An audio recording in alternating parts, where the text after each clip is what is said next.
વંદે શ્રી પુરુષોત્તમં ચ પરમં ધામાક્ષરં જ્ઞાનદં વંદે પ્રાગજભક્તમેવ મનઘં બ્રહ્મસ્વરૂપં મુદા વંદે યજ્ઞપુરુષદાસચરણં શ્રીયોગિરાજં તથા વંદે શ્રી પ્રમુખં મહંત ગુણિનં મોક્ષાય ભક્ત્યા સદા. શ્રી સ્વામિનારાયણ ભગવાનની જય, શ્રી અક્ષર પુરુષોત્તમ મહારાજની જય, શ્રી ગુણાતીતાનંદ સ્વામી મહારાજની જય, શ્રી ભગતજી મહારાજની જય, શ્રી શાસ્ત્રીજી મહારાજની જય, શ્રી યોગીજી મહારાજની જય, શ્રી પ્રમુખ સ્વામી મહારાજની જય, શ્રી મહંત સ્વામી મહારાજની જય, સુરત અક્ષરધામ મહોત્સવની જય. સ્વામિનારાયણ વચનામત ગરડા મધ્યનું 13મું તેજનું સ્વામિનારાયણ 1878 શ્રાવણ વદ અમાવાસ્યાના દિવસ સ્વામી શ્રી સહજાનંદજી મહારાજ શ્રી ગરડા મધ્ય દાદા ખાતરના દરબારમાં શ્રી વાસુદેવ નારાયણના મંદિરને ઓસરીએ ચાકડા ઉપર વિરાજમાન હતા. ને ધોળો ખેત પહેર્યો હતો તથા ધોળી ચાદર ઓઢી હતી અને મસ્તક ઉપર શ્વેત પાક બાંધી હતી અને પોતાના મુખારવિંદની આગળ મુનિ તથા દેશ દેશના હરિભક્તની સભા ભરાઈને બેઠી હતી. પછી શ્રીજી મહારાજે પોતાના 2 ભુજ ઊંચા ઉપાડીને સર્વેને છાના રાખ્યા ને પછી પોતાના મુખારવિંદની આગળ સ્તુતિ કરીને બેઠા વાજે સંત પ્રત્યે શ્રીજી મહારાજ એમ બોલતા વાજે, હે સંતો, જે મોટેરા મોટેરા હો ને વાતમાં સમજતા હોય તે આગળ બેસો. ના એક વાત કરું છું તે સર્વે ચિત્ત દઈને સાંભળજો. અને આજે મારે વાત કરવી છે તે કઈ દંભે કરીને નથી કરવી તથા માને કરીને નથી કરવી તથા પોતાની મોટો વધારો સર્વે નથી કરવી. એ તો એમ જાણીએ છે જે આ સર્વે સંત તથા હરિભક્તો છે તેમાં તે વાત કોઈને સમજાય જાય તો તેના જીવનું અતિ રૂડું થાય તે સારું કરીએ છીએ. અને આ જે વાત છે તે મારી દીઠેલ છે ને મારા અનુભવ કરીને પણ મેં સિદ્ધ કરી છે અને સર્વશાસ્ત્રમાં પણ મળતી આવે છે. દેવા સભામાં કર્યા જેવી નથી તો પણ સભામાં કરીએ છીએ જે. અને તે તેજને વિશે ભગવાનની મૂર્તિ દેખાય છે. તે અતિશય પ્રકાશમય છે અને તે મૂર્તિ ઘનશ્યામ છે તો પણ અતિશય તેજે કરીને શ્યામ નથી જણાતી, અતિશય શ્વેત જણાય છે. અને તે મૂર્તિ દ્વિભુજ છે અને તે મૂર્તિને 2 ચરણ છે અને અતિશય મનોહર છે. પણ 4 ભુજ કે અષ્ટભુજ કે સહસ્ત્રભુજ તે મૂર્તિને નથી. એ મૂર્તિ તો અતિ સૌમ્ય છે અને મનુષ્યને જેવી આકૃતિ છે ને કિશોર છે. તે મૂર્તિ ક્યારેક તો તેજમાં ઊભી દેખાય છે અને ક્યારેક તો બેઠી જણાય છે ને ક્યારેક હરખી ફરતી જણાય છે. અને મૂર્તિને ચારે કોરે મુક્તના મંડળ ભરાઈને બેઠા છે. તે સર્વે મુક્ત છે તે એક નજરે તે ભગવાનની મૂર્તિ સામે જોઈ રહ્યા છે. અહીં સુધી આપણે નિરૂપણ થોડું કરેલું. આત્મા અને પરમાત્માના સાક્ષાત્કારની વાત આપણે કરી. ત્યાર પછી અંતરમાં મૂર્તિ દેખાય છે એટલે ભગવાનના સાકારપણાની વાત કરી. અને ત્યાર પછી આપણે ગયા વખતે જે નિરૂપણ કરેલું એના પર તો તે મૂર્તિના અમે પ્રગટ પ્રમાણ હમણાં પણ દેખીએ છીએ અને સત્સંગમાં નહોતા આવ્યા ત્યારે પણ દેખતા અને માતાનામાં ગર્ભમાં હતા તે દિવસ પણ દેખતા અને ગર્ભમાં આવ્યા મોરે પણ દેખતા. તો આની પણ આપણે વાત કરેલી કે શ્રીજી મહારાજ આ પોતાની જીવન મુક્તિની સ્થિતિની વાત કરે છે. અને પછી અનાદિ મુક્ત એટલે કે આપણી જેમ સાધના કરીને એવી કોઈ આધ્યાત્મિક સ્થિતિ એમને પ્રાપ્ત નથી કરી. એમની સ્થિતિ તો એ અનાદિકાળથી છે. તો શ્રીજી સાધના કરનારા દુનિયામાં ઘણા હોય પણ સાધનાની સ્થિતિને પામનારા બહુ ઓછા હોય છે. તો શ્રીજી મહારાજે જે દૈહિક સાધના, વૈચારિક સાધના, દૈહિક સાધનામાં દેહનો અનાદર, તપ, સેવા, કથા શ્રવણ એ બધી વાતો કરેલી. ત્યાર પછી વૈચારિક સાધનામાં સાંખ્યનો વિચાર, આત્માનો વિચાર, પરમાત્માનો વિચાર એની વાત કરેલી. ત્યાર પછી શૂરવીરપણું, ઇન્દ્રિય અંતઃકરણને એક વૈચારિક સાધનાથી એની સામે યુદ્ધ છેડવું એની વાત કરેલી. ત્યાર પછી સતત જાગૃતિ, જાણપણાની પણ મહારાજે વાત કરેલી પોતાની સાધનાની. પછી આપણે એ વાત કરી કે સાધના તો કરે પણ સ્થિતિને પૂર્ણ પાયમાં એ અગત્યનું છે. તો મહારાજે પોતાની એક નિર્વાસનિકપણાની નિર્વિકારીપણાની સ્થિતિ છે કે પંચ વિષયમાં કોઈ આસક્તિ નથી, કામાદી કોઈ દોષ નથી, એ આ સાધના દ્વારા. પણ પછી આપણે એ વાત કરી કે મહારાજે તો સાધના કરી છે એ તો આપણે આદર્શ માટે છે, પણ મહારાજે પોતે જ વાત કરી કે હું કોઈના ઉપદેશે કરીને મુક્ત નથી થયો, હું અનાદિથી મુક્ત છું. તો એનો પણ આપણે સમજાવ્યું કે આપણે સ્વામિનારાયણ ફિલોસોફીમાં કોઈ અનાદિ મુક્ત નથી.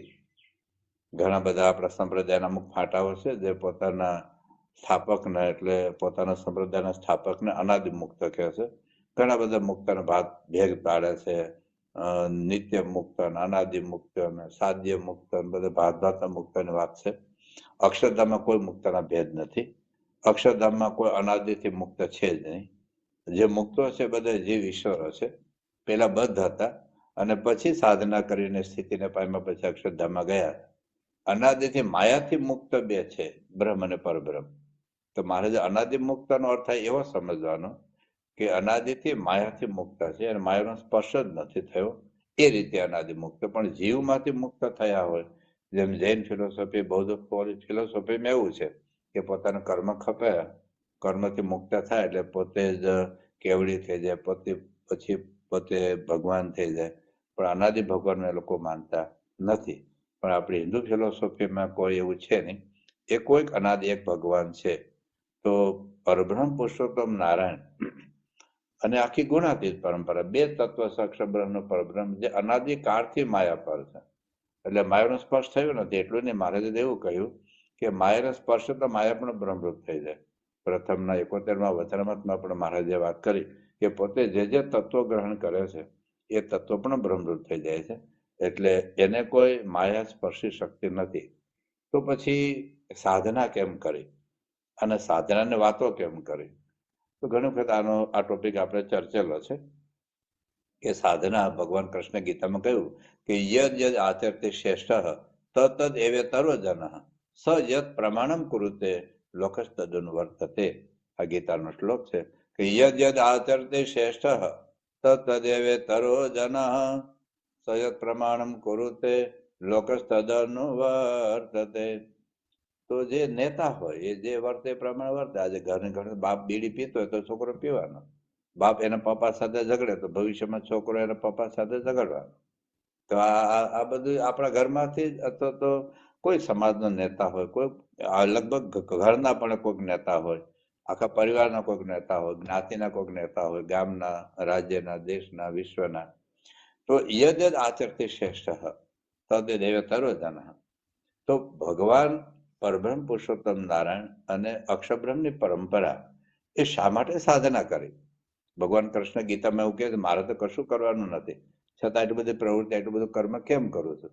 કે હું જો આ ગોદડું વાટીને હોઈ જાઉં તો લોકો એવું જ કરે. પછી તો દાખલા તરીકે શ્રીજી મહારાજે તપ ન કર્યું હોત, આ ગુણાતીત પરંપરાએ કોઈ તપ ન કર્યું હોત, તો આપણે તપ કરવાનો આપણે પ્રેરણા જ ન મળે. આજે આપણા નાના બાળકોથી માંડીને વિશ્વભરના લાખો હરિભક્તો ભાઈ નાના મોટા તપ કરે છે. ચાલો ફરાળ પણ કરે છે એકાદશી, બાકી કરોડો હિન્દુ તો એકાદશી કઈ લેવા દેવા જ નથી. આપણે પણ કેટલા ભગતજી વ્રત કરે. હમણાં એક પેલું વાવાઝોડું આવ્યું હતું મહંત વ્રતનું, તો ઘણા બધા દેશ પ્રદેશના નાના બાળકો, વૃદ્ધો લોકોએ પણ મહંત વ્રત કર્યું. તો આપણે ત્યાં યોગી બાપા, પ્રમુખ સાહેબ મહારાજ, મહંત સાહેબ મહારાજે વર્ષો સુધી તપ કર્યું છે. એટલે આપણને એકાદશી વગેરે કરવાનું આપણને મન થાય. ઘણા નિર્જળા કરે, સજાળા કરે, ફરાળ કરે, પણ કરે છે. ચાતુર્માસમાં આપણે એક ટાણા કરીએ, કોઈ દાણા પાણા કરે, કોઈ જુદા જુદા વ્રત કરે છે. શું કામે? આપણા ગુરુએ કર્યું છે, ભગવાન સ્વામિનારાયણ કર્યું છે. દાખલા તરીકે ભગવાન સ્વામિનારાયણ જે માનીને મહંસે માણસે કોઈ ઉપવાસ જ ન કર્યા હોય, એકાદશી દિવસેમાં રોટલા ખાધા હોય, તો આપણે, તમે કલ્પના કરો કે આપણા સંપ્રદાયમાં કોઈ ઉપવાસની વાત જ ન હોય.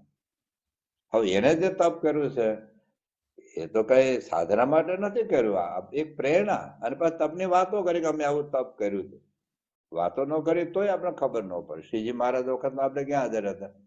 અને વન વિચરણ દરમિયાન તમે પુલાશ્રમમાં તપ કર્યું. હવે એમણે પોતે વાત ન કર્યું તો આપણે તો હાજર હતા જ નહીં. તો પોતે એટલા માટે વાત નથી કરી કે એનો અહંકાર. અહંકાર હા, ઘણા કહેતા કે હું આમ કરું છું તેમ કરું છું, એ વાત જુદી છે. પણ શ્રીજી મહારાજ અને ગુણાતીત ગુરુએ જયારે પોતાની વાતો કરી હોય તો એક આપણે પણ એના જેવું કરવાનું. આપણે વાત વાંચી હતી મધ્યનું 55. જેમ મહારાજ કહ્યું મેં રાત દાડો માંડ્યા છે કે આત્મામાં કોઈ માઇક ભેગ ભળી ન જાય. તરત પરમહંસ બોલ્યા મહારાજ આપનામાં ક્યાં માઇક ભેગ છે, પણ અમારે જેમ વર્તવું જોઈએ એમ તમે આપે કહ્યું છે. તો એમને સાધના પણ કરી અને સાધનાની વાતો પણ કરી.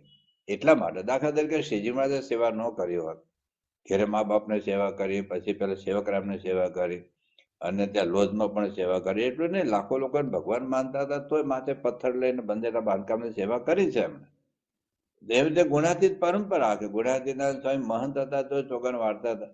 ભગતજી મહારાજ સેવા દ્વારા જ ઘડતા હતું. શાસ્ત્રી મહારાજ 85 વર્ષ ઉંમરે પણ પાયા ખોદવા માટે હેઠા ઉતરતા હતા. તો યોગી બાબા તો એનું જીવન જ સેવામય. પ્રમુખ સાહેબ મહારાજ, મહંત સાહેબ મહારાજ વર્ષો સુધી બધી સેવા કરી છે.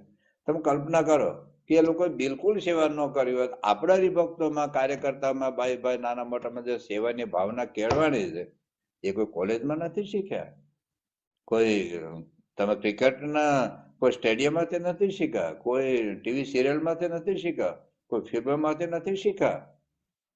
આજે આપણા ઉત્સવમાં 81, 85, 92, 95 ઉત્સવની અંદર હમણાં બાપાનો શતાબ્દી મહોત્સવ થયો, અમેરિકામાં CFI થયો, લંડનમાં CFI થયો, અથવા નાના મોટા ઉત્સવમાં અથવા તો આપણા મંદિરના પાટોત્સવ, પ્રતિષ્ઠા ઉત્સવ હોય, એમાં બધા સેવા કરવાની પ્રેરણા ક્યાંથી મળી? આ લોકો કરીએ એટલે. એ લોકો ન કર્યું તો આપણે કોઈ ન કરતા. શ્રીજી મહારાજને માંડીને આજે મહંત મારા સુધી કથાનો આગ્રહ ન રાખ્યો એના જીવનમાં અને આપણા માટે પણ, તો આપણે હજારો લાખો મંદિરો હશે, હજારો સંપ્રદાયો છે, ક્યાં કથા વાળા? કોઈક વખત ભાગવતની, કોઈક વખત રામાયણની, કોઈક વખત પ્રવચનો થઈ જાય, પણ રેગ્યુલર બેઝ ઉપર જે કથા વાર્તા એ આપણા કરતા એ લોકો બહુ સાંભળ્યું છે. યોગી બાબા તો મોબાઈલ કથા વાર્તા છે. પ્રમુખ સાહેબ મહારાજ એ વોકિંગ વખતે, જમતી વખતે કથા કથા કથા કથા.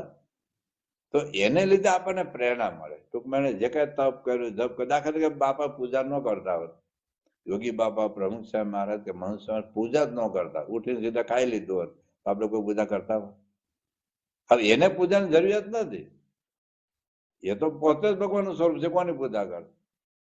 મહારાજે લખ્યું ને બધે 41 એક દંડવત વધારે કર્યો તો પરમહંસે પૂછ્યું મારે કેમ દંડવત કર્યો? કે અમે રોજ કરતા, પણ આજે એમ વિચાર આવ્યો કે કોઈ ભક્તનો અવગુણ આવી ગયો હોત તો એના નિવારણ સારું એક દંડવત અધિક કર્યો.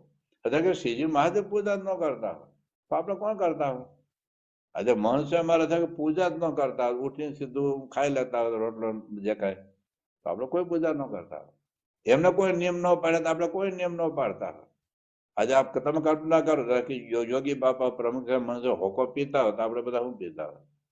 ગાંજા પીતા હોય, હોકો પીતા હોય. ઘણી જગ્યાએ હોય છે. બાબા 1987 બધા સંતો સાથે હિમાલય ગયેલા કે આશ્રમમાં ગયેલા, એક હતા મંદિરના મહંત, બાપાને તમે સિગારેટ આપી કે અમારે આગતા સખતા કરવી જોઈએ ને. હવે પોતે સિગારેટ પીતા હતા, બાપાને સિગારેટ આપી. હવે કે પ્રમુખ સાહેબ પોતે સિગારેટ પીતા હતા, આપણે બધા શું કરતા હોય? આપણે તો કલ્પના નથી કરી શકતા કે આવું કંઈક થાય. પણ વાત એ કરવી છે કે એમણે જે દૈહિક સાધના કરી, એમણે જે વૈચારિક સાધના કરી, એ પોતાની મુક્તિ માટે નથી કરી, પોતાના મોક્ષ માટે નથી કરી, પોતે કારણ એના તો માયા અડતી જ નથી, પણ એને સાધન એટલા માટે કરી આપણે કરીએ એના માટે.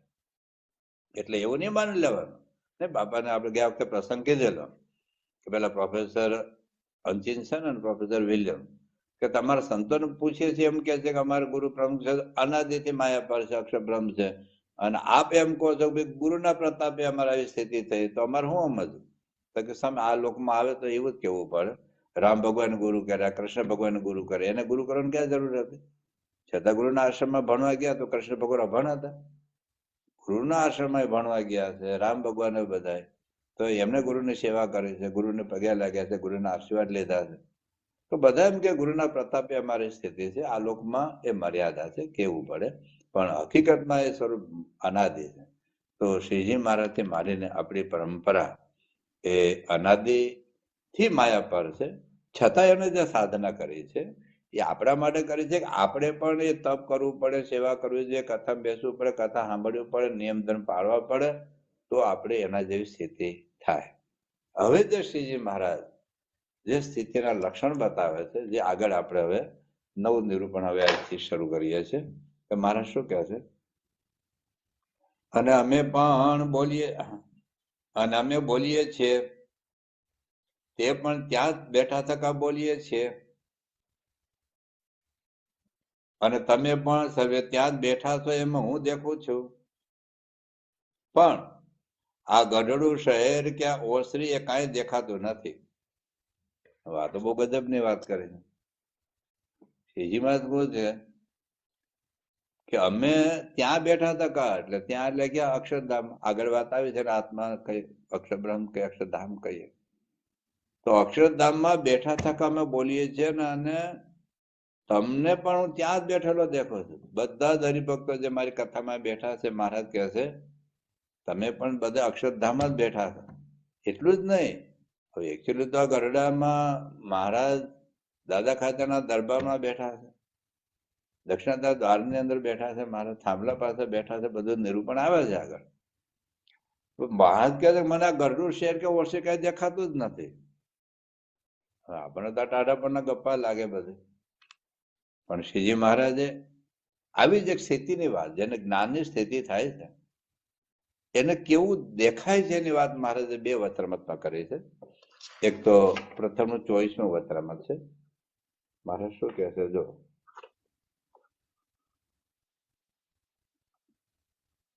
હવે જેને જ્ઞાને કરીને એવી સ્થિતિ થાય છે, શું કહે છે, અને જ્ઞાન કેવું છે તો પ્રકૃતિ પુરુષથી પર છે. જ્ઞાન પ્રકૃતિ પુરુષથી બે તત્વ છે, બ્રહ્મ અને પરબ્રહ્મ. તો પ્રકૃતિ પુરુષથી જસ પર છે અક્ષરબ્રહ્મ. એ અક્ષરબ્રહ્મની વિશે સ્થિતિ થાય છે, એટલે કે પોતાની બ્રાહ્મી સ્થિતિ થાય છે ત્યારે, અને જ્ઞાન વિશે સ્થિતિ થાય છે ત્યારે પ્રકૃતિ પુરુષનું જે કાર્ય તે કઈ નજરમાં આવતું નથી. નજરમાં કઈ આવતું નથી, દેખાતું જ નથી. પછી મહારાજ શું કહે છે, અને એનું નામ જ્ઞાન પ્રલય કહેવાય છે. અને એવી સ્થિતિ થાય છે તેને એકરે ચૈતન્ય પાસે છે, ને તેની વિશે ભગવાનની મૂર્તિ જ રહે છે, પણ બીજો કોઈ આકાર રહેતો નથી. એ ખાલી પરબ્રહ્મ પુરુષ જ્યાં જુઓ ત્યાં રામજી બીજું ને ભાષે રે. આ વાત મુક્તાનંદ સ્વામી કરે છે. ઉપનિષદમાં પણ લખ્યું ઓમ ઈશા વાસમિદમ સર્વમ, દરેકમાં પરમાત્માનો વાસ છે. ભગવાન કૃષ્ણ એવું કહે છે યોમામ પશ્યતે સર્વત્ર, જે મને બધી જગ્યાએ જોયે. તુલસીદાસ કહ્યું કે સિયા રામમયા સબ જગદાની કરવ પ્રણામ, જોરી જુગ પાની, દરેકમાં ભગવાન દેખાય છે. હવે આવી જ વાત મારે કાર્યના 7મા વચનામૃતમાં કરી છે. કાર્યના 7મા, જેને આવી સિદ્ધ દશા પ્રાપ્ત થઈ એને કેવું રહેશે, મહારાજ એવું કહે છે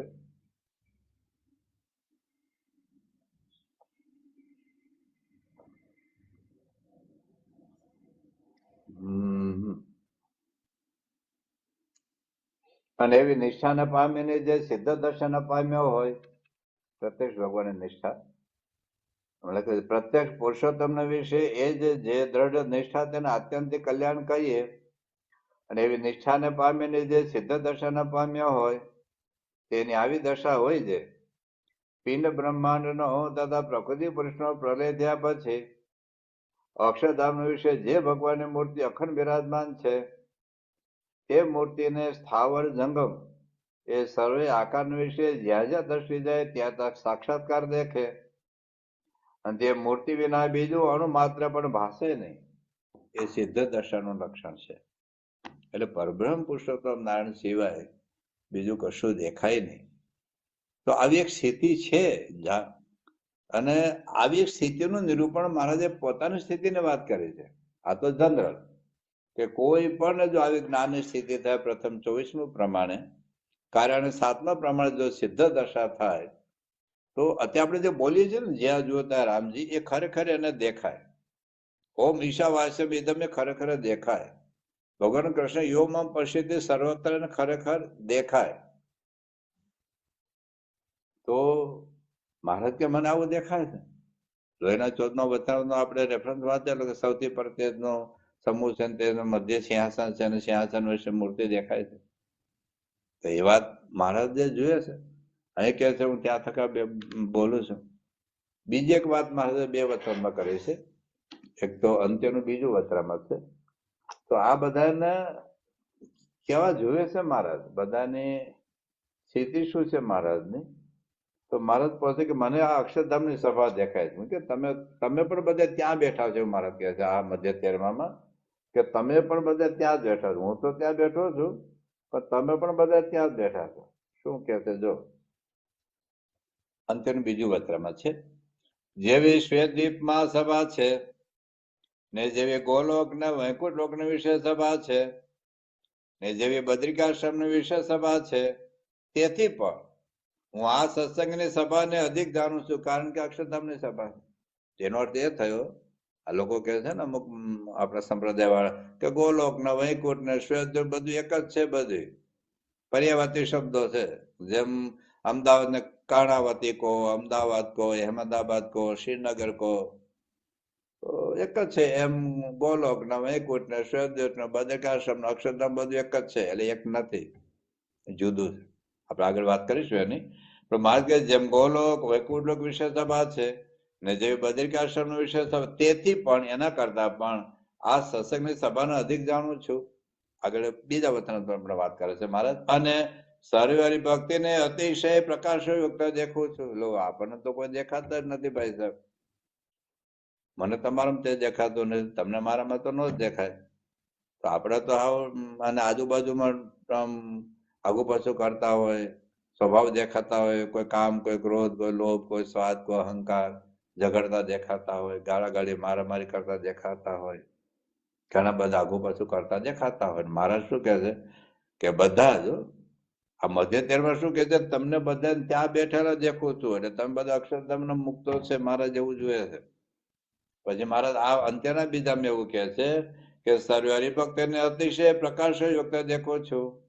એમાં જો લગાર પણ મિથ્યા કહેતા હોઈએ તો આ સંત સભાના સંત હેલો હમ ખાઈને પોતાના વાલા સંતોના સમ ખાઈને કહે છે હું ગપ્પા નથી મારતો ભાઈ સાહેબ.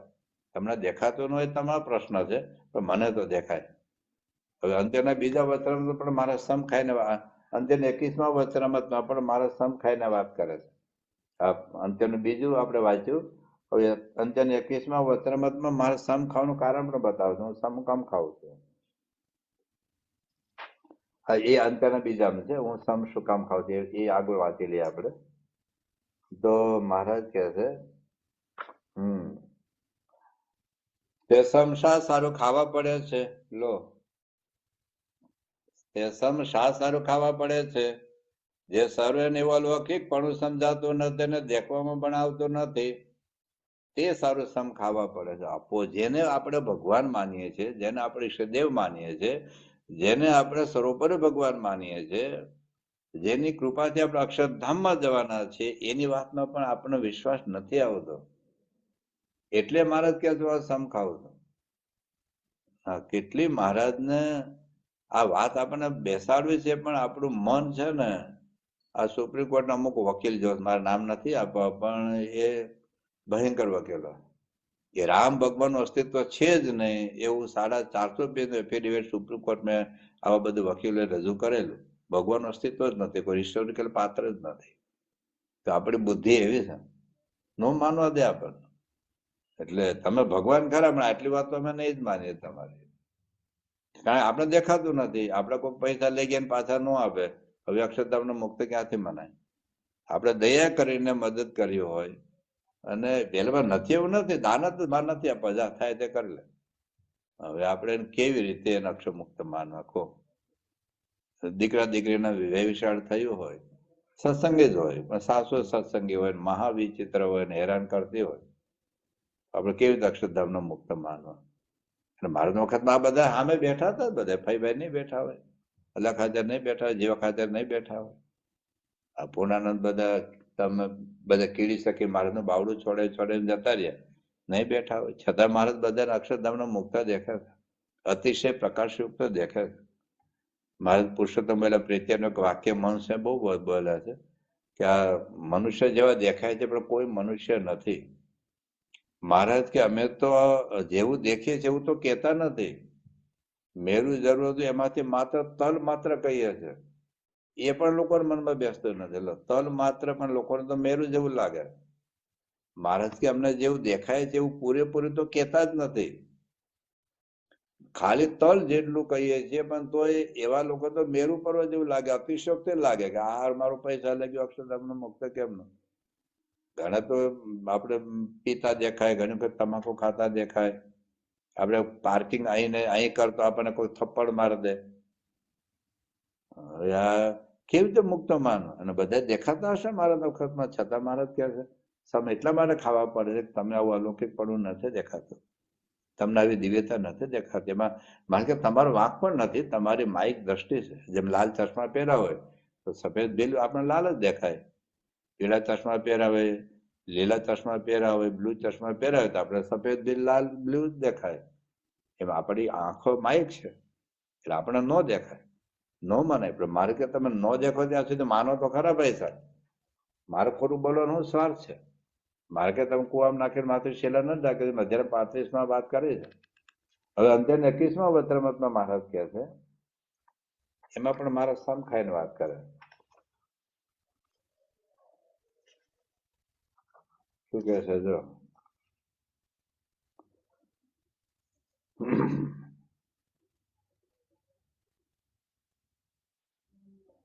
અને અમે તો જેવા સર્વથી પર, સાંભળજો, સર્વથી પર એટલે આગળ ગોલોક, વૈકુંઠ, બદ્રિકાશ્રમ બધું આવી ગયું. સર્વથી પર જે દિવ્ય અક્ષરધામ, આમાં શું કહ્યું કે ગોલોક આદિત્ય આ અધિક સભા છે, એ અક્ષરધામ નામ નથી ભર્યા, પણ બધા ધામ કરતા આ મુક્તોને અતિશય વધારે પ્રકાશક દેખું છું.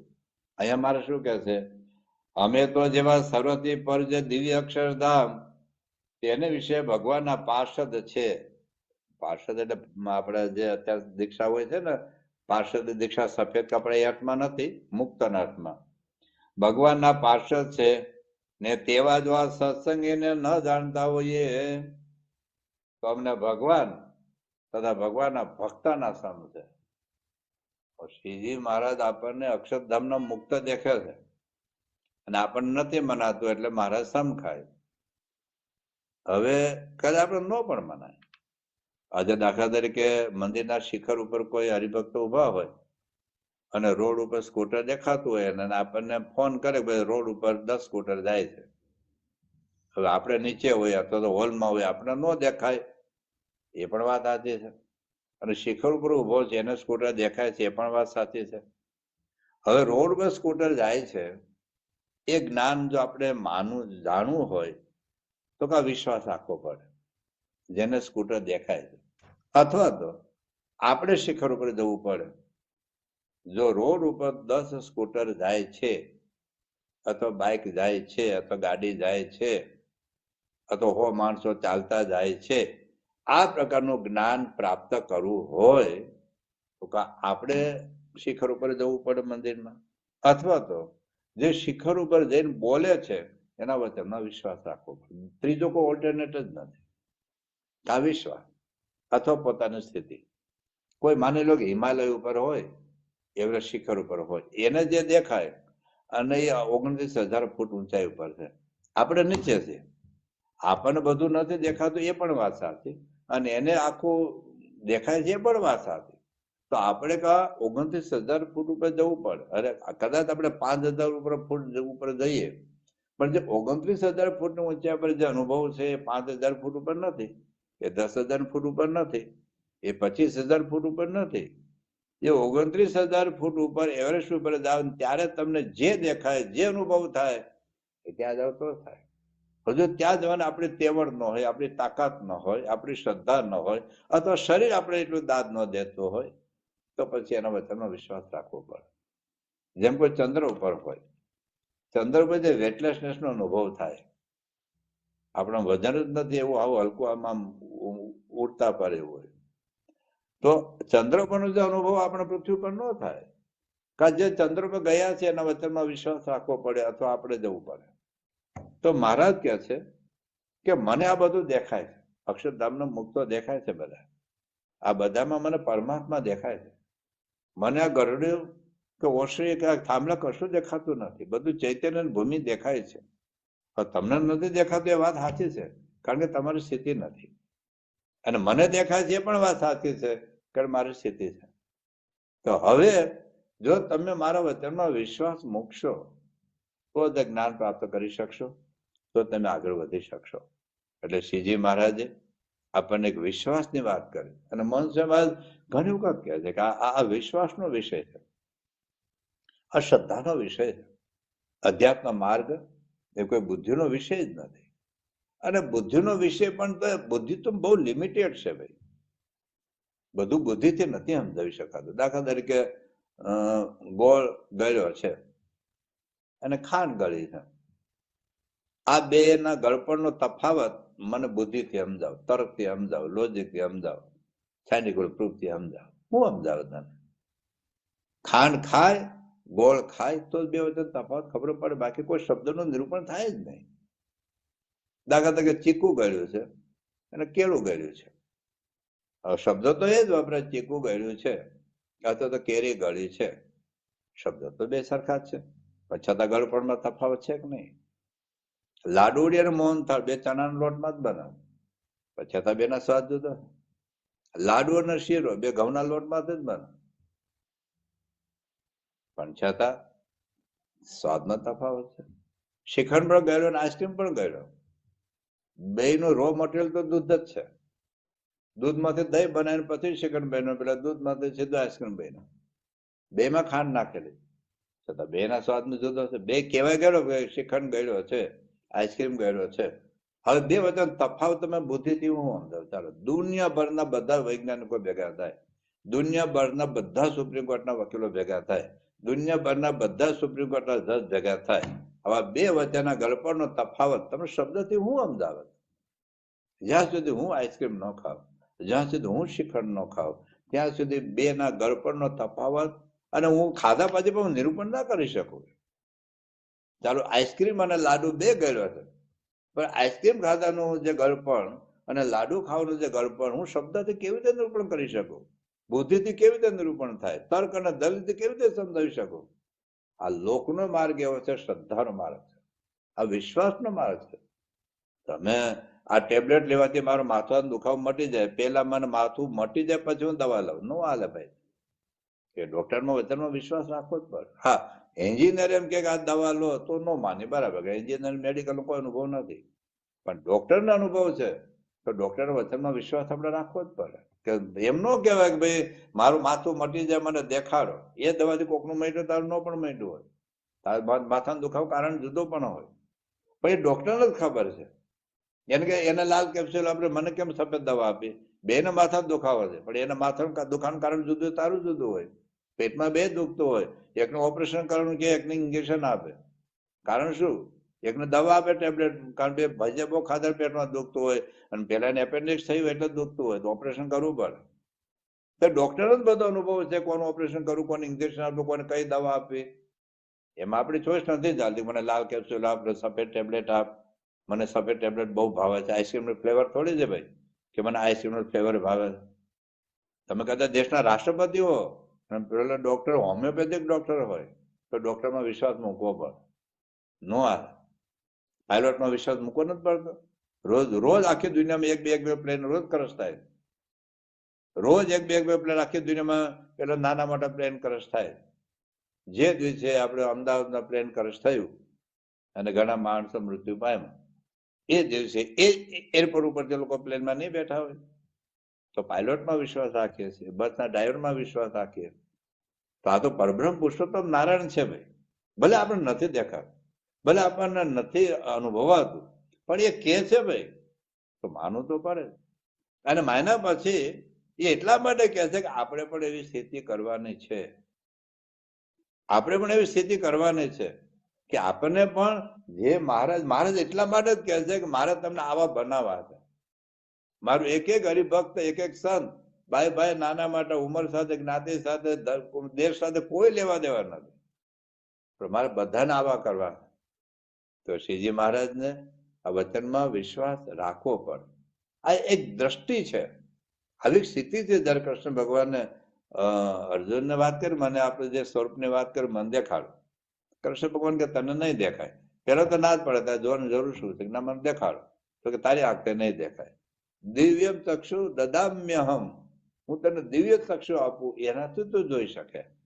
એમ આપણે માઇક દ્રષ્ટિથી આપણને ગરડું દેખાય, માઇક દ્રષ્ટિથી આપણે થાંભલો દેખાય, માઇક દ્રષ્ટિ આપણે કોઈ પાઘડી વાળા દેખાય, કેડિયા વાળા દેખાય, સભામાં જુદા જુદા કપડા ડ્રેસ વાળા દેખાય ને, આંખથી દેખાય. પણ એક્સરે ની દ્રષ્ટિથી જુઓ તો એક્સરે હોય તો તમે ટી શર્ટ પહેર્યું છે કે ધબ્બો પહેર્યો છે, લાલ પહેર્યો છે, કાળો પહેર્યો છે, સફેદ પહેર્યો છે, ટાઈ બાંધી છે, એક્સરેમાં કશું ના દેખાય.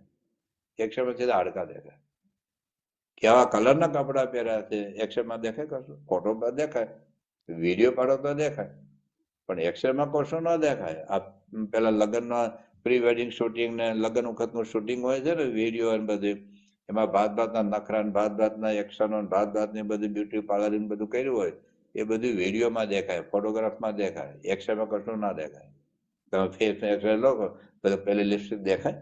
કશું ના દેખાય, એ અંદરનું દેખાય બધું. હવે વિજ્ઞાને તો એક્સરે સુધીની શોધ કરી. અમારા આચાર્ય સ્વામી કહેતા, હમણાં ધામમાં ગયા ને બધા, ત્યાં નવસારી હતા, પણ એ બહુ બોલતા હતા કે આ વિજ્ઞાન તો એક્સરે સુધી પહોંચ્યા. આપણા ઋષિ મુનિઓએ વાય રેજ અને જે રેજ ની શોધ કરી. એક્સરે એટલે ખાલી અંદર હાડકા દેખાય, અંદર ક્યાંક ફ્રેક્ચર દેખાય, ક્યાંક પથરી પથરી દેખાય, પણ વાય રેજ છે ને સીધો આત્મા દેખાય. એને કપડા નો દેખાય, હાડકા નો દેખાય, માંસપેશી નો દેખાય, સ્નાયુ નો દેખાય, સીધા આત્મા દેખાય, વાય રેજ. અને ઝેડ રેજ છે ને આત્મામાં ખાલી પરમાત્મા જ દેખાય, બીજું કશું ના દેખાય. તો આ વાય રેજ અને ઝેડ વાય, ABCD ત્યાં પૂરી થઈ જાય. એક્સ, વાય અને ઝેડ. એક્સરેજ એટલે આ બહારનું ઉપરનું કોઈ આકાર, રૂપ, રંગ કશું ન દેખાય, અંદરનું દેખાય એક્સરેજમાં. વાય રેજમાં તો અંદરનું કશું ન દેખાય, માસે ન દેખાય, ચરબી નો દેખાય, આંતરડે નો દેખાય, ફ્રેક્ચરી નો દેખાય, સીધો આત્મા દેખાય. અને ઝેડ રેજ એવા છે કે આત્મામાં કેવળ પરમાત્મા દેખાય. તો આત્મા ને પરમાત્મા એ દેખાય છે, એક દ્રષ્ટિકોણ છે, એક સ્થિતિ છે ખાલી એ. અને આપણે ગુણાતીત ગુરુઓ પણ ખાલી શ્રીજી મહારાજની આવી સ્થિતિ છે જ. આપણે દર વખતે જઈએ છીએ કે શ્રીજી મહારાજ આવી સ્થિતિ છે, તો આપણે ગુણાતીત બે માહિતી પર છે. યોગી બાપા, ભગતજી મહારાજ બધાને બ્રહ્મની મૂર્તિ તરીકે જોતા હતા. શાસ્ત્રી મહારાજ પણ બધાને બાવડું પકડીને લઈ ગયા હરિભક્ત, કે આ બધા બેઠા છે ને બધા બ્રહ્મની મૂર્તિઓ છે, અક્ષર મુક્ત. એક વખત આપણા પાટણાના એક ભગત હતા, કેદાર ભગત. યોગી બાપા કે ગુરુ આપણે બળ રાખવું, હિંમત રાખવી. તો પેલા કે સ્વામી હું તો તમારો ચેલો છું, તમે મારા ગુરુ છો, તો તમે મને ગુરુ કેમ કહો છો? યોગી બાપા કે હું તો દરેકમાં ગુણાતીત ભાવ લાવીને શ્રીજી મહારાજને દેખું છું. હવે એ જે જેઠા ભગત હશે તો એનામાં સ્વભાવ નહીં હોય. મારા અધિકાર શરૂઆતમાં આવ્યા હોય કઈ ભ્રમરૂપ થઈને થોડા આવ્યા હોય. હોસ્પિટલના લોકો ભ્રમરૂપ થવા માટે, તેમ હોસ્પિટલના લોકો હાજર થવા જાય છે, તો આ ડિવાઇન હોસ્પિટલ છે. તો સ્વભાવતા પણ યોગી બાપાનો છે ને વાય રેજ અને ઝેડ રેજ. વાય રેજ એટલે ગુણાતીત ભાવ, દરેકમાં શ્રીજી મહારાજ દેખે છે એટલે ઝેડ રેજ છે. તો એક્સ રેજની દ્રષ્ટિ, વાય રેજની દ્રષ્ટિ અને ઝેડ રેજની દ્રષ્ટિ. તો યોગી બાપા એ વાત કરે. યોગી બાપા એક વખત ભાદરા પધારેલા અને ત્યાં ઊંડ નદીએ નાવા ગયેલા. બધા હરિભક્તો સંતો પણ હતા. પછી યોગી બાપા છે ને દરેકના માથા પર પાણી નાખે, ભાદર નદી, ઊંડ નદીનું. પછી યોગી બાપા બોલે મહારાજ નાવ, શાસ્ત્રી મહારાજ નાવ. તો યોગી બાપા અહીંયા ક્યાં શાસ્ત્રી મહારાજ છે? કારણ કે હું દરેકમાં શાસ્ત્રી મહારાજ દેખું. તો આપણને એક દ્રષ્ટિકોણ આપે છે કે આપણે હરિભક્તો સંતોને કઈ દ્રષ્ટિથી જોવાના. શું કહે છે કે હું તમારામાં શાસ્ત્રી મહારાજ દેખું છું, દરેકમાં શાસ્ત્રી મહારાજ હોય. આ એવી સ્થિતિ હતી. યોગી બાપા રાજકોટ હતા. હરિભક્ત આપણા ચુનીભાઈ ચાતુર્વેદી વર્ષો પહેલા એલેના પૂજારી હતા. કે બાપા જમો, બધા હરિભક્ત બહુ ભાવ છે. તો યોગી બાપા કે બધા હરિભક્તને જમાડો, લાવો હું બધાને પીરશું. દરેકમાં રહીને શાસ્ત્રીજી મહારાજ જમે. આવી સ્થિતિ જો આપણા ઘરમાં થઈ જાય તો ઝઘડા જ ન રહે.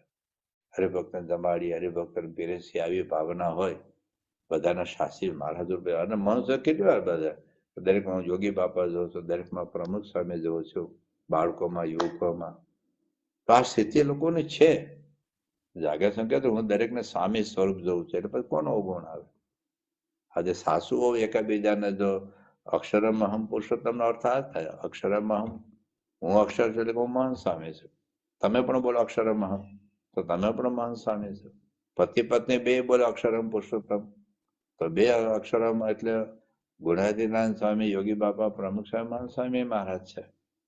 તો આપણે અક્ષરમ પુરુષોત્તમ દાસોત્તમ કેવી રીતે જીવનમાં એપ્લાય કરવું એની આપણે વાત કરેલી. પણ આ પુરુષોને અખંડ આ દેખાય છે, આ ભાવના. તો પ્રમુખ સ્વામી મહારાજ આપણે એમાં સેંકડો પ્રસંગો છે. આપણે અમુક પ્રસંગો આગળ કીધે ને, કારણ કે બધા અક્ષર મુક્તો છે.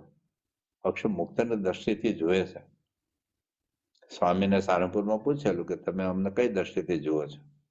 બાપ પોતાના સંતાનને જોયે એ રીતે, ગુરુ પોતાના શિષ્યને જોયે એ રીતે, ભગવાન પોતાના ભક્તને જોયે એ રીતે, કે મિત્ર પોતાના મિત્રને જોયે એ રીતે. 4 વિકલ્પો આપેલા.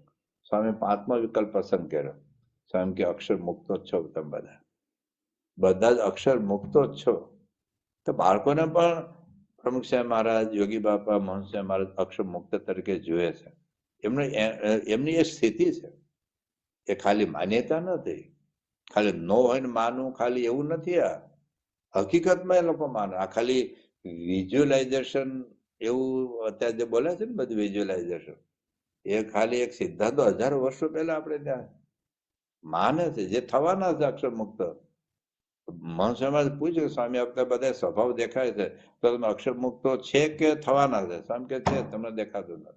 એવી એક સ્થિતિ છે, એ થશે. તો આવી એમને એક જીવન મુક્તપણાની જે સ્થિતિ, દરેકમાં એને ભગવાન દેખાય, દરેક અક્ષરરૂપ દેખાય, દરેકને બ્રહ્મરૂપ દેખાય. એટલે કે અહીંયા જ અક્ષરધામ છે. આ જ બધા અક્ષરધામના મુક્તો છે. મારે કહ્યું કે હું ત્યાં રહેતો, આમ તો મારા ગરડામાં જ બોલતા હતા. નિરૂપણ પણ છે. આગળ બધા પરમહંસો બેઠા છે, મોટા મોટા હરિભક્તોને સંતોને આગળ બોલાવે છે, કેવા કપડાં પહેર્યા છે, કેવા વાઘા અલંકાર, બધું જ નિરૂપણ છે આગળના ફકરામાં. છતાં મારે કહે છે હું અક્ષરધામમાં બેઠો, અને તમે પણ ત્યાં જ બેઠા છો. આના ગરડા અને ઓછી કશું દેખાતું નથી. એનો અર્થ એ થયો કે અક્ષરધામ અહીંયા છે. મારે શું કહે છે કે અમે બોલીએ છીએ તે પણ ત્યાં જ બેઠા ટકા બોલીએ છીએ, અને તમે પણ સૌ ત્યાં જ બેઠા એમ હું દેખું છું. પણ ગરડું શહેર કે અવશ્ય કાંઈ દેખાતું નથી. એટલે કે અક્ષરધામ જ છે. અહીંયા આપણે આવી સ્થિતિ આપણે કેવી રીતે પ્રાપ્ત કરીને આગળ જઈએ, પછી આગળ આપણે જોઈશું. પણ અહીંયા એક ગેરસમજણ થવાની શક્યતા પૂરી છે, ને આપણા સંપ્રદાયમાં એક આવી એક સમજણ આવી ગયેલી. અમુક સંતોને જ આવી એક સમજણ હતી, અને પછી નીકળી ગયા. પણ અક્ષરધામ અહીંયા જ છે. અક્ષરધામ સર્વત્ર. આપણે ક્યાંક દેહ મૂકીને ક્યાંક જવું એ વાત બધી સામાન્ય છે. ઉચ્ચ વર્ણની સ્થિતિ એવી છે કે અક્ષરધામ બધે છે. કોઈક જગ્યાએ આપણે જવું છે એ વાત ખોટી છે, એ વાત મિથ્યા છે. અક્ષરધામ અહીંયા છે. કારણ કે મહારાજ વાત કરે છે. મધ્યના 13ની વાત કરી મહારાજ, અંત્યના 2 વાત કરી, અંત્યના 21માં હમ ખાઈને વાત કરે છે. ત્યાં બધું અક્ષરધામમાં છે. વચનાના શબ્દો પણ આવા મળી જાય. મહારાજે 2 વચનાત્મક વાત કરી, લોહીનું 14મું અને અમદાવાદનું 6ઠું, કે અક્ષરધામ અધો ઉર્ધ્વ પ્રમાણે રહી છે. અધ એટલે નીચે, ઉર્ધ્વ એટલે ઉપર. ઉપર પણ કોઈ બાઉન્ડ્રી નથી, નીચે પણ કોઈ બાઉન્ડ્રી નથી, ચારે બાજુ કોઈ બાઉન્ડ્રી નથી. એનો તો અક્ષરધામ સર્વત્ર. દાખલા તરીકે આ ઘડિયાળ છે.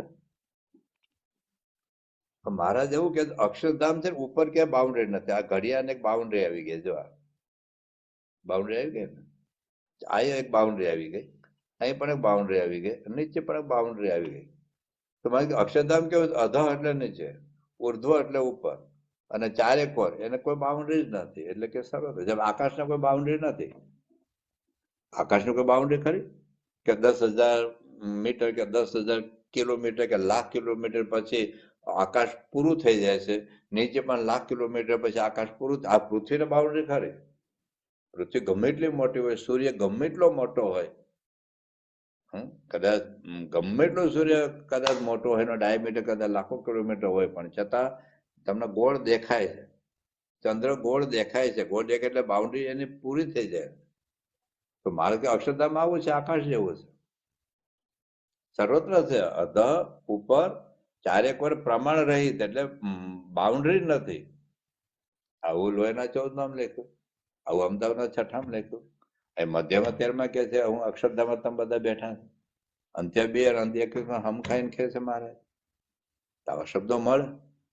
હવે જોરદાર આપણને ગેરસમજણ થયું કે વતરામાં જ છે. એ છે સારંગપુરનું 10મું વતરામાં. જો આપણે સમજણ એટલા માટે કરીએ છીએ કે ગમે ત્યારે આપણને આવા શબ્દ આવા પ્રસંગો દેખાય, પણ એમાંથી આપણે સૈદ્ધાંતિક સમજણમાં ગેરસમજણ ન થવી જોઈએ. કે મારે શું કે છે, જો સમજવા જેવું છે. ગોલોક, વૈકુંઠ, શ્વેતદ્વીપ, બ્રહ્મપુર એ સર્વે જે ભગવાન ધામ તેને બાહ્ય દ્રષ્ટિ કરીને જોઈએ તો ઘણા છેટા છે. ગોલોકો બહુ દૂર છે, અને એ બધે તમે બ્રહ્મ વૈવત પુરાણમાં બધું આપેલું છે, કેટલું દૂર છે ને કેટલું એરિયા વગેરે. અને આત્મા દ્રષ્ટિ કરીને જોઈએ તો એક અણુ જેટલું પણ છેટું નથી. બાહ્ય દ્રષ્ટિથી હજારો લાખો માઇલ દૂર છે. આત્મદ્રષ્ટિ જો અણુ માત્ર પણ દૂર નથી. માટે બાહ્ય દ્રષ્ટિ વાળાને સમજણ છે તે મિથ્યા છે. મિથ્યા એટલે ખોટી. તમે જો અક્ષરધામ દૂર માનો તો એ સમજણ ખોટી છે. મહારાજના શબ્દો છે. જો તમે મહારાજ જ કે છે કે બાહ્ય દ્રષ્ટિ એટલે ગોલોક, વૈકુંઠ, શ્વેતદ્વીપ અને બ્રહ્મપુર. બ્રહ્મપુર એટલે અક્ષરધામ, બરાબર. ગોલોક એટલે કૃષ્ણ ભગવાનનું ધામ, વૈકુંઠ એટલે વિષ્ણુ ભગવાનનું ધામ, શ્વેતદ્વીપ એટલે વાસુદેવ નારાયણનું ધામ, અને બ્રહ્મપુર એટલે મહારાજ અક્ષરધામ. તો મારે કીધું જો તમે બાહ્ય દ્રષ્ટિ જુઓ તો બહુ બધું દૂર છે. અને ઘોડાતીર્થનાથ સ્વામી કહ્યું કે અક્ષરધામમાં તે 1,00,000 મણ લોઢાનો ગોળો નાખો તો ઘસાતો ઘસાતો ઘસાતો પૃથ્વી પર આવતા રસ ભેગો થઈ જાય. તો કદાચ 50,000 ફૂટથી અથવા તો ત્યાંથી તમે એક ટાંકણી નાખો, ટાંકણી જરાય ઘસાય નહીં. બોલ, ત્યાંથી અમુક તો અવકાશની અંદર છે, બધું પૃથ્વી પર ન આવે, એ બહાર જ ફેંકાઈ જાય અવકાશમાં. પણ જ્યાંથી આપણું વાતાવરણ છે, ધારો કે 5-10 કિલોમીટર, ત્યાંથી ટાંકણી નાખો તો નીચે આવતા ઘસાય એટલે જરાય ઓછી ન થાય. આ તો માત્ર 1,00,000 મણ લોઢાનો ગોળો કે 1,00,000 મણ લોઢાનો ગોળો ઉપરથી નાખી અક્ષરધામમાંથી.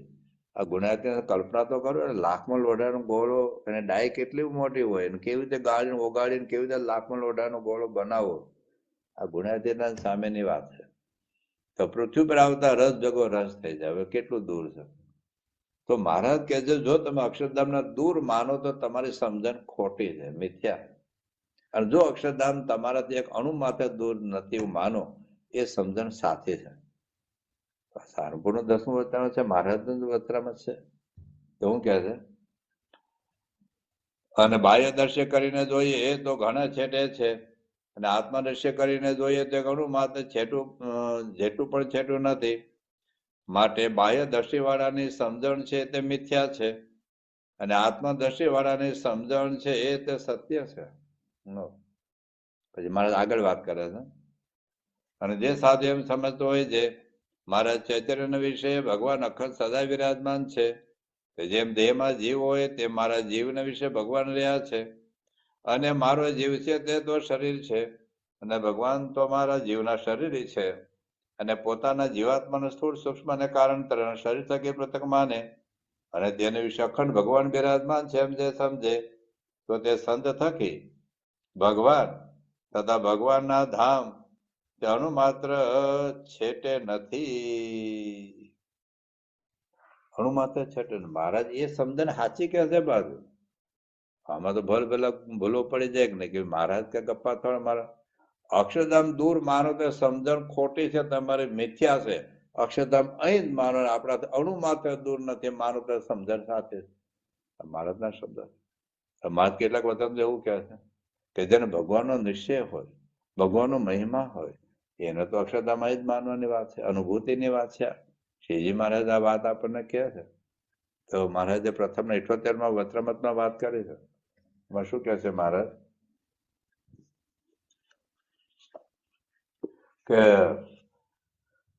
અક્ષરધામ છે એનો જો ખરેખર જો તમને નિશ્ચય હોય મહારાજનો, તો તમને અક્ષરધામ અહીં જ મને.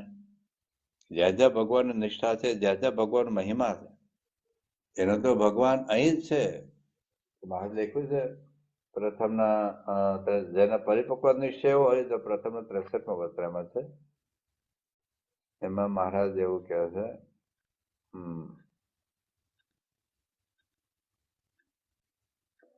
એમાં પરિપક્વ નિશ્ચયનું એક લક્ષણ બતાવે છે.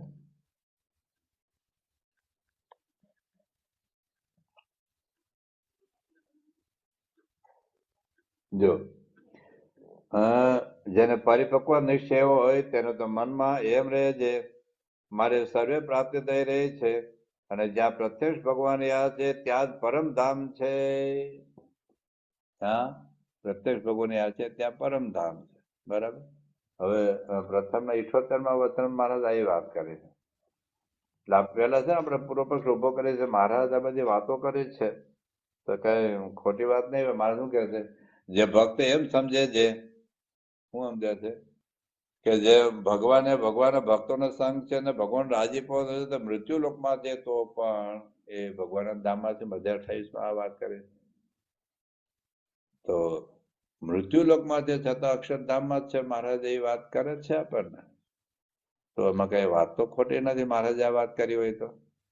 પછી મહારાજ અંત્યના બીજામાં વાત કરે છે. જો અંત્યના બીજામાં મહારાજ કહે છે, છેલ્લે વાત કરે છે,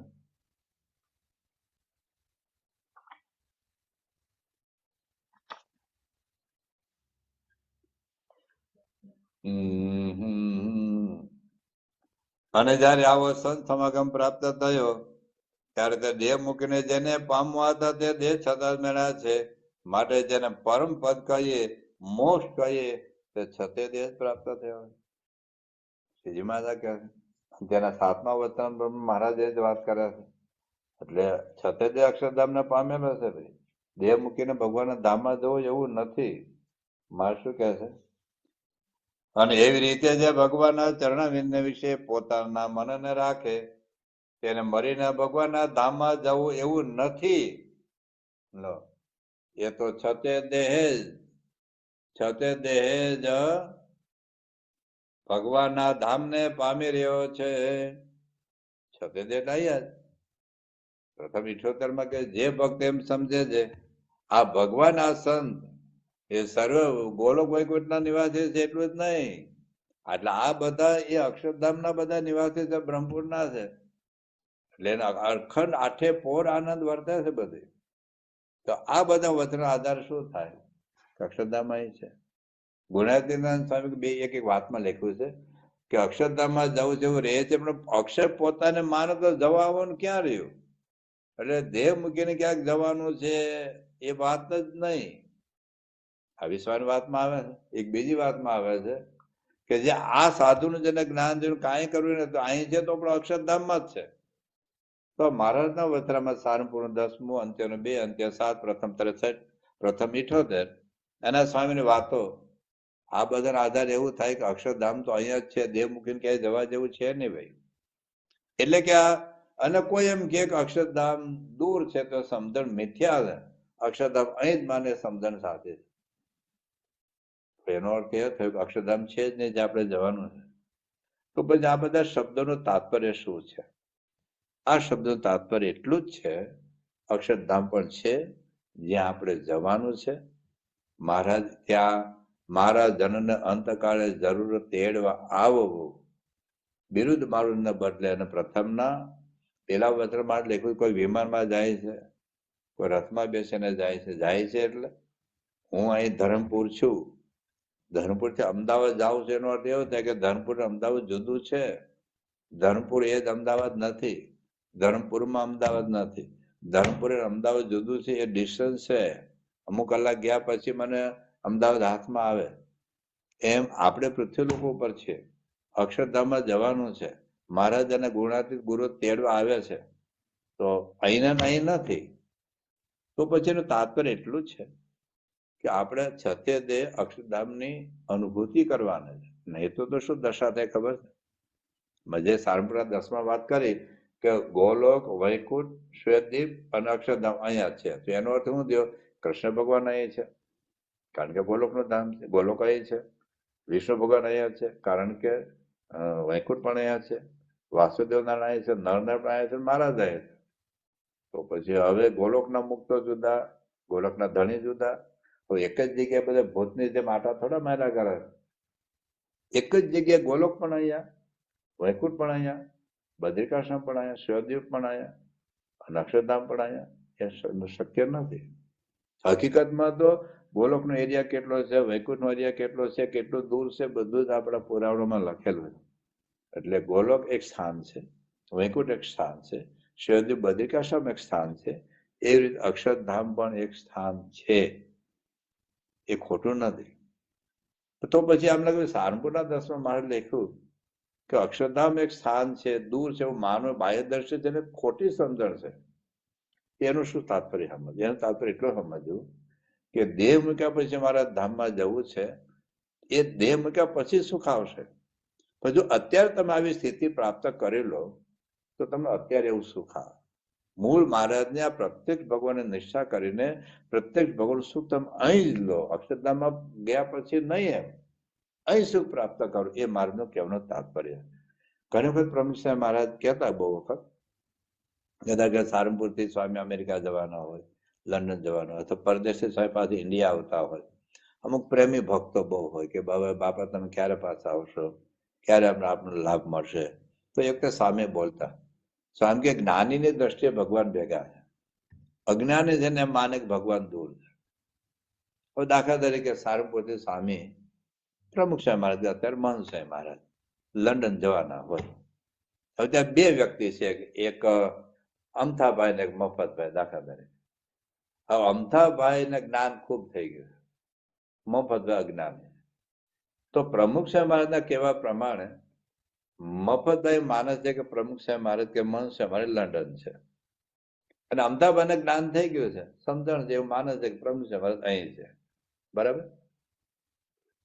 સારંગપુર દસ પ્રમાણે બાહ્ય દ્રષ્ટિએ દૂર ભગવાનને માને એ સમજણ ખોટી છે. પોતાની સાથે જ અક્ષરધામ અને ભગવાન માને એ સમજણ સાચી છે. તો અમદાવાદને જ્ઞાન થઈ ગયું છે એટલે પોતે ધામ પણ જ માનશે, મહાજ પણ અહીં માનશે, પ્રમુખ સાહેબ મહંત સાહેબ અહીં જ છે, અણુ માથે દૂર નથી એવું માનશે. એને જ્ઞાન થઈ ગયું છે. પણ અને પેલાનો તો અજ્ઞાન છે, એવું જ માને કે પ્રમુખ સ્વામી મહંત સ્વામી મહારાજ લંડન છે. બરાબર. હવે મારો પ્રશ્ન એટલો છે કે દાખલા તરીકે અમથાભાઈને જ્ઞાન થઈ ગયું છે, પ્રમુખ સ્વામી મહારાજ મહંત સ્વામી અહીં છે, તો શું લંડન છે જ નહીં? લંડન બાપા ગયા જ નથી? અથવા લંડનમાં બાપા સાથેનો સ્ટાફ સંતો હરિભક્તો છે જ નહીં? ત્યાં લંડનમાં સભા થાય છે, બધું મિથ્યા છે? એવું નથી ભાઈ. લંડન પણ સાચું છે, લંડનમાં બાપા ગયા એ પણ સાચું છે, લંડનમાં બાપાનો સ્ટાફ પણ સાથે ગયો છે એ પણ સાચું છે, લંડનમાં 2000ની સભા બેઠી છે એ પણ વાત સાચી છે, બાપા લંડનમાં કથા કરે છે એ પણ વાત સાચી છે, સ્વામીની સ્વાગત સભા લંડનમાં થાય છે એ પણ વાત સાચી છે, લોકો એરપોર્ટ ઉપર બાપાને તેડવા ગયા તો એ પણ વાત સાચી છે. પણ અમથાભાઈને એવું નહીં લાગે કે હું લંડન જાઉં તો જ મને બાપાનો લાભ મળે. એ અણુ માત્ર દૂર નથી માનતા. એટલે બાપાનો ભલે દૂર ગયા છતાં એ સુખનો અનુભવ અહીં કરે છે. જ્યારે આને એમ થાય છે કે બાપા પાછા સારંગપુર આવે ત્યારે જ મને સુખ થાય, અથવા હું લંડન જાઉં તો જ મને સુખ થાય. તો મહારાજને એટલું કેવું છે કે તમે અહીં સ્થિતિ પ્રાપ્ત કરી લો ભાઈ સાહેબ, તમે અહીંયા એવી સ્થિતિ પ્રાપ્ત કરી લો કે જેથી કરીને તમને એવું ન લાગે કે હું અક્ષરધામમાં જાઉં પછી જ મને ભગવાનનું સુખ આવે. આટલું જ તાત્પર્ય. પણ એનો અર્થ એવો નથી કે અક્ષરધામ છે જ નહીં અથવા અક્ષરધામમાં આપણે જવાનું નથી. વાત એ ખોટી. દાખલા તરીકે બીજી એક મહારાજે વાત કરી છે, પ્રથમનો 73મો વતરામત છે. એમાં મહારાજ કહે છે, જોજો, પ્રથમનો 73મા વતરામતમાં મહારાજ એવું કહે છે કે જે ભગવાનના ગમતામાં છે ને એ હજારો ગાઉ દૂર છે તો નજીક છે, બાકી નજીક ન હોય તો દૂર છે. પ્રથમનો 73મો વતરામત છે. જો લાંબો વતરામત છે.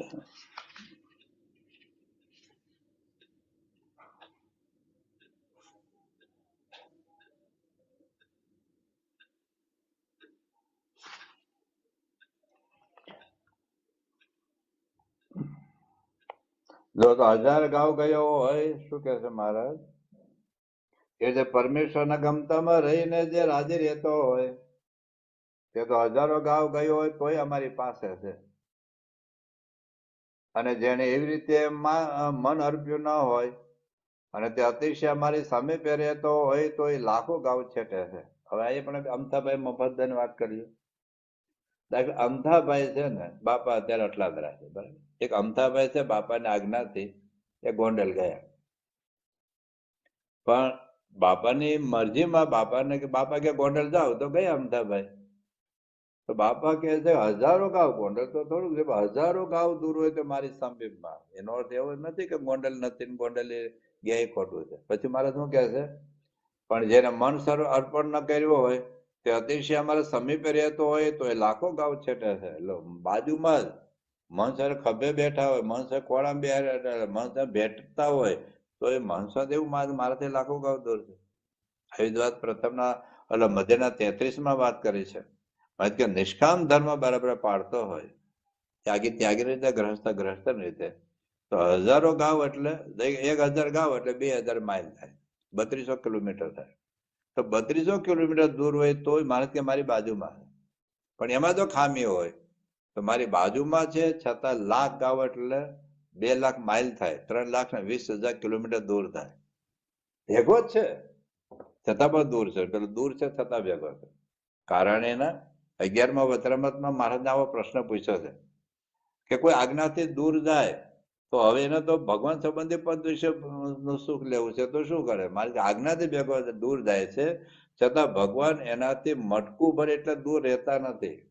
કારણ કે સ્વામીની આજ્ઞાથી કોઈ સંત કલકત્તા તો દિલ્હી ગયા, તો સ્વામી તો અટલાદરા છે, હવે સંત તો દિલ્હી ગયા છે, પણ છતાં મહારાજ કહે છે કે ભગવાન એનાથી એક મટકું ભરી એટલો દૂર રહેતા નથી. જેમ ભક્તને ભગવાન વગર રહેવાતું નથી એમ ભગવાને પણ ભક્તો વગર રહેવાતું નથી. એટલે અહીંયા સમજણ ટૂંકમાં એટલી જ આપણે કરવાની છે કે અક્ષરધામ પણ છે, અક્ષરધામમાં મહારાજ પણ છે, અક્ષરધામમાં મુક્તો પણ છે, અને અક્ષરધામમાં આપણે જવાનું પણ છે, પણ સ્થિતિ અહીં કરવાની છે, આટલું તાત્પર્ય છે. હવે જો અક્ષરધામને તમે દૂર ન માનો તો શું પ્રશ્ન શું થાય? પ્રશ્ન એટલો થાય કે અક્ષરધામનું વ્યતિરિક સ્વરૂપ ના રહે. અક્ષરધામ જેમ સૂર્ય એક વ્યતિરિક સ્વરૂપ છે, એનો પ્રકાશ અન્વય સ્વરૂપ છે. વ્યાપક એટલે અન્વય પણ. જેમ ટ્યુબલાઇટ એક વ્યતિરેક સ્વરૂપ છે પણ એનો પ્રકાશ આખી રૂમમાં એનું વ્યાપક પણ. તો અક્ષરધામ એક વ્યતિરેક છે, સ્થાન. મારે દેખું છે પ્રકૃતિ પુરુષથી પર છે, એક સ્થાન છે જે આપણે જોવાનું છે. એક સાકાર સ્વરૂપ છે, એક સગુણ સ્વરૂપ છે, એ ધામરૂપ છે. તો એ વ્યતિરેક સ્વરૂપ ના રહે અક્ષરધામ. તો ઘણા બધા વચનામૃતની વાતો ખોટી ઠરશે. પ્રથમ 19 બધી વાત લખી છે કે પ્રકૃતિ પુરુષથી પર છે. પ્રથમના 64માં વચનામૃતમાં વાત મહારાજે લખી છે. બીજું, જો અક્ષરધામનું વ્યતિરેક સ્વરૂપ ન રહે તો પરબ્રહ્મનું પણ મૂર્તિમાં સાકાર સ્વરૂપ ન રહે. એ કે ભૂતની જેમ જીવો છે ને, ભૂત જોઈને પામેલા જીવો એ જ્યાં ત્યાં ફેરા કરતા હોય, એમ પરબ્રહ્મ છે કોઈ સ્થાન જ ન હોય તો જ્યાં ત્યાં જેમ ભૂત ફેરા કરે એમ કે ભગવાન ફેરા કરતા હશે? એવું નથી. જેમ કૃષ્ણ ભગવાન એક ધામ ગોલોક છે, એ સ્થાન છે, એમ મહારાજનું પણ એક સ્થાન છે જે ચૈતન્યની ભૂમિકા છે, એ જળ ભૂમિકા નથી. તો નહીતર જો તમે ભગવાનને અક્ષરધામ ન માનો તો કે ભગવાન ભૂતની જેમ બધે ફેરા ન કરતા હોય. ભાઈ એક જગ્યાએ છે, એક દેશસ્થ રહ્યા, બાકી અક્ષરધામમાં રહ્યા થકા પરબ્રહ્મ જો સ્થાન ન હોય તો અક્ષરધામમાં રહ્યા થકા અનંત કોટી બ્રહ્માંડમાં વ્યાપીને રહ્યા છે. અક્ષરધામમાંથી માં જ પૃથ્વી પર આવે છે. લોહીના ચોથા વચનામૃતમાં, અંત્યના 37માં વચન, મધ્યના 42માં વચનામૃતમાં, પ્રથમના 64માં વચનામૃતમાં આ બધા વચન મહારાજ એવું કહે છે કે અક્ષરધામમાં એક જગ્યાએ મહારાજ છે. ફરી યાદ રાખજો, લોહીનું ચોથું વચનામૃત અક્ષરધામમાં રહ્યા થકા, મધ્યનું 42માં વચનામૃત છે, વર્તાનું 13મું વચનામૃત છે, મધ્યનું 64માં વચનામૃત છે. એમાં મારે શું કહે છે કે અક્ષરધામમાં રહ્યા થકા બધે વ્યાપક. જેમ આકાશ છે ને, આકાશ એક જગ્યાએ રહ્યું નથી, આકાશ ખરેખર વ્યાપક છે. જયારે પરબ્રહ્મ આકાશની જેમ વ્યાપક નથી. વર્તાના 13માં, મધ્ય 64માં આવું કહે છે આકાશ એક જગ્યાએ મૂર્તિમાન પછી સૂર્યને જેવું નથી. સૂર્ય એક જગ્યાએ સાકાર છે, એનો પ્રકાશ વ્યાપક છે. આકાશ તો સંપૂર્ણ વ્યાપક છે, એક જગ્યાએ મૂર્તિમાન સાકાર નથી. જયારે પરબ્રહ્મ તો એવા છે જે અક્ષરધામમાં રહ્યા ત્યાં જ્યાં જેવું રૂપ ધારણ કરવું જોઈએ એવા રૂપ ધારણ કરે છે. એ ઘણા બધા વચનો વાત કરી છે, પણ અક્ષરધામમાં રહ્યા થકા એ વાત મહારાજે લોહીના ચોથામાં વાત કરે છે, મધ્યના 64માં વાત કરે છે, વર્તાલના 13માં વચનામૃતમાં વાત કરે છે, અંત્યના 37માં વચનામૃતમાં મહારાજ કહે છે કે ધામરૂપ જે એક દેશ એને વિશે ભગવાન રહ્યા થકા અનંત બ્રહ્માંડમાં અન્વય પણ રહ્યા છે. તો આવું ન રહેજો. ભગવાન એનું એક ધામ તમે ન માનો તો.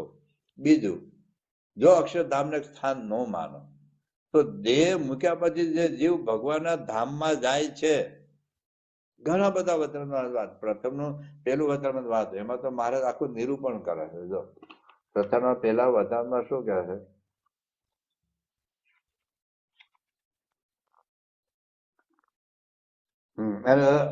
ધર્મકુળ આશ્રિત એવો જે ભગવાનનો ભક્ત છે તે ભગવાનની ઈચ્છા કરીને બ્રહ્મે દેહને પામે છે, અને જયારે દેહને મૂકીને ભગવાનના ધામ પ્રત્યે જાય છે, હું ધરમપુરથી સુરત તરફ જાઉં છું એમ દેહ મૂક્યા પછી ભગવાનના ધામ પ્રત્યે જાય છે. ત્યારે કોઈક તો ગરુડ ઉપર બેસીને જાય છે, કારણ કે એ ગોલોકમાં જતા હોય. કોઈક રથ ઉપર બેસીને જાય છે, અને કોઈક તો વિમાન ઉપર બેસીને જાય છે. તો જાય છે, કોઈ પ્લેનમાં જાય, કોઈ હેલિકોપ્ટર જાય, કોઈ ગાડીમાં જાય, કોઈ બસમાં જાય. એનો અર્થ એ થયો કે અમદાવાદ ને ધરમપુર જુદું છે. એમ પૃથ્વી ઉપરથી કોઈક અક્ષરધામમાં જાય છે. મહારાજ આ વાત લખી છે, અને એ વાત કેટલા બધા વચન વાત છે. પ્રથમનું પેલું વચન છે, પ્રથમ 12મું વચન છે, પ્રથમ 18મું વચરામત છે, મધ્યનું 42મું વચરામત છે, લોહીનું 3જું વચરામત છે, મધ્યનું 9મું વચરામત છે, મધ્યનું 25મું વચરામત છે, મધ્યનું 28મું વચરામત છે. આ ભગવાનના ધામમાં જાય છે. આ બધા વચરામત વાંચજો તમે. મધ્યનું 32મું વચરામત છે, મધ્યનું 34મું વચરામત છે. આ બધા જ વચરામતમાં અક્ષરધામમાં ભગવાનનો ભક્ત જાય છે. દેહ મૂકીને ભગવાનનો ભક્ત અક્ષરધામમાં જાય છે. જાય જેનો અર્થ એ થયો કે ડિસ્ટન્સ છે. અમદાવાદના 6ઠા વચન સુધી મહારાજ આ બધી વાતો લખી છે. એટલે અક્ષરધામ સ્થાન વિશે છે, ત્યાં આપણે જવાનું છે. પણ તાત્પર્ય મહારાજને એટલું જ છે કે તમે અહીંયા સુખ ભોગવો. મારે લખ્યું છે બીજું કે આપણે દ્રઢ સંકલ્પ કરો, મારે અક્ષરધામમાં અક્ષર મુક્તની પંક્તિમાં જઈને ભળવું છે. પ્રથમ 21મું વચરામત, મધ્યનું બાજુ અક્ષરધામ એક સ્થાન, એક મારે નિશાન પાર પાડવું છે. મધ્યનું 47મું વચરામત, 95નું પેલું વચરામત, મારે અક્ષરધામમાં જવું છે, પણ વચ્ચે ક્યાંય લોભાવવું નથી, ક્યાંય લોભાવવું નથી. એનો અર્થ એ થયો કે ક્યાંક એક સ્થાન છે, એટલે એ સ્થાને અક્ષરધામ છે. એ અક્ષરધામમાં પરબ્રહ્મ પુરુષોત્તમ રહ્યા છે. માહિતી પર જ છે અક્ષરધામ, બીજા બધા જ અંદર છે, માહિતી અંદર છે. દરેક બ્રહ્માંડમાં ગોલોક વૈકુંઠ બધા ધામો છે, પણ અક્ષરધામ છે, માહિતી પર છે. એક સ્થાન વિશે છે, જે ચૈતન્ય ભૂમિકા છે, જે સગુણ છે. અને એમાં પુરુષ પછી મારે જ લખ્યું છે. જો સ્થાન વિશેષ મારે તમે લખ્યું છે. મધ્યનું 42મું વચન વાંચો. મધ્યના 42મા વચનમાં મહારાજ એવું કહે છે, જોજો તમે, જોરદાર. તો શ્રીજી મહારાજ શું કહે છે? અને અક્ષરધામ છે તે અક્ષરને ઉપર, હેઠે ને ચારે પડકે સર્વે દિશામાં બ્રહ્માંડની કોટીઓ છે. ફરી વખત સાંભળજો. અક્ષરધામ છે એને ઉપર, પછી હેઠે ને ચારે પડખે સર્વે દિશામાં બ્રહ્માંડની કોટીઓ છે. દાખલા તરીકે આ ઘડિયાળ છે, બરાબર. હવે આની ઉપર મચ્છર બેઠા છે, એનો અર્થ એ થયો કે એક બાઉન્ડ્રી ફિક્સ થઈ ગઈ. નીચે પણ મચ્છર છે, અહીં પણ મચ્છર છે, અહીં પણ અંદર મચ્છર નથી. તો મારે આ અક્ષરધામની ઉપર બ્રહ્માંડની કોટી, અનંત કોટી બ્રહ્માંડ ઉપર છે, ચારે બાજુ છે, નીચે છે, આ બાજુ પણ છે. અક્ષરધામમાં તો 3 જ છે, ધામ, ધવીને મુક્ત. અક્ષરધામની અંદર માયાનું કોઈ કાર્ય નથી. અનંત કોટી બ્રહ્માંડો અક્ષરધામની બહાર છે. તો કોઈ પણ વસ્તુની ઉપર કહો, અક્ષરધામની ઉપર બ્રહ્માંડની કોટીઓ થાય, બાઉન્ડ્રી ફિક્સ થઈ ગઈ. અક્ષરધામની નીચે બ્રહ્માંડની કોટીઓ છે, નીચેની બાઉન્ડ્રી ફિક્સ થઈ ગઈ. અક્ષરધામની ચારે બાજુ બ્રહ્માંડો રહેલા છે, તો એનો અર્થ ચારે બાજુ બાઉન્ડ્રી ફિક્સ થઈ ગઈ. એનો અર્થ એક સ્થાન થઈ ગયું. જેમ અમદાવાદ ગમે એટલું મોટું હોય પણ એરિયા ફિક્સ છે. પૃથ્વી ગમે, ભારત દેશ ગમે એટલો મોટો હોય, એરિયા ફિક્સ છે. અમેરિકા ગમે એટલો મોટો હોય પણ એરિયા ફિક્સ છે. તમે ભારતથી અમેરિકા જાઓ તો ભારતનો પણ એરિયા ફિક્સ છે, અમેરિકાનો પણ એરિયા ફિક્સ છે. બે વચ્ચે ડિસ્ટન્સ છે, તો જ જવાય.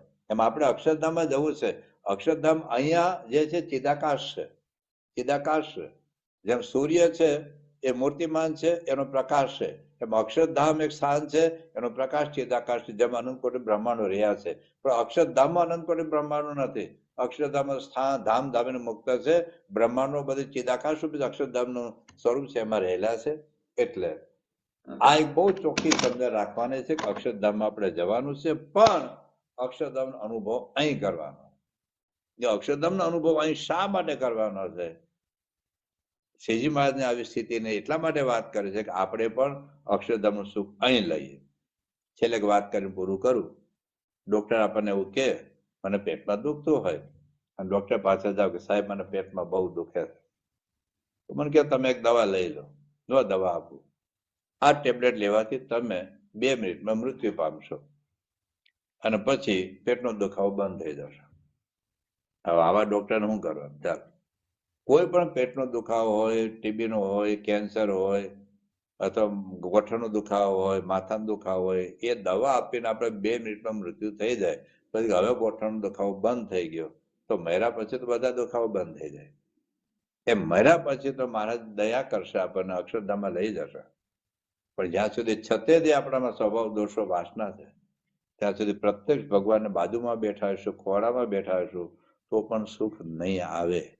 એટલા માટે મહારાજનો આગ્રહ એવો છે કે મારે તમને એવી સ્થિતિ આ લોકમાં પમાડવી છે જે મારી સ્થિતિ છે. એટલે જીવન મુક્તની સ્થિતિ આપણે કરીએ તો જ આપણને એમના જેવું સુખ આવે. એટલા માટે મહારાજ આ વાત કરી છે. આના વિશે આપણે વિશેષ વાત આવતા શુક્રવારે અથવા એકાદશી કરીશું. આ ટોપિક મારે પૂરો કરવો હતો એટલે થોડીક આપણે ટાઈમ થોડોક વધાર્યો છે. સૌને જય સ્વામિનારાયણ. ગુણાતીતમ ગુરુમ પ્રાપ્ય બ્રહ્મરૂપમ નિજાત્મનઃ વિભાવ્ય દાસ ભાવેન સ્વામિનારાયણમ ભજે. શ્રીહરિમ સાક્ષરમ સર્વદેવેશ્વરમ ભક્તિ ધર્માત્મજમ દિવ્ય રૂપમ પરમ શાંતિદમ મુક્તિદમ કામદમ કારણમ સ્વામિનારાયણમ નીલકંઠમ ભજે. શ્રીહરિમ